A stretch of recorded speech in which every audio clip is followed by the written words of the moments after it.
I've got a hack for all iOS users on how to get your text on the screen without typing. So as long as you've got Siri enabled on your iPhone, your iPad or your Mac laptop, then whenever you open the keyboard, you'll see a little microphone on the left side of it. So I'll show you now. If I open, I've got a plain background for an Insta story. So if I tap to, if I tap to add text, then you'll see under here I've got a little microphone. And when I tap this and I start talking, the words will start appearing on the screen. This is to show how you can do voice dictation, comma, without typing at all, full stop. Next paragraph. Isn't that fun? Exclamation mark.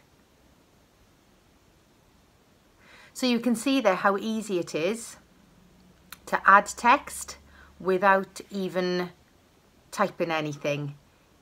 If you do find you've got some mistakes, you just tap on the screen and just change it like you would normally. So you tap the keyboard when you're finished, and there you've got your text.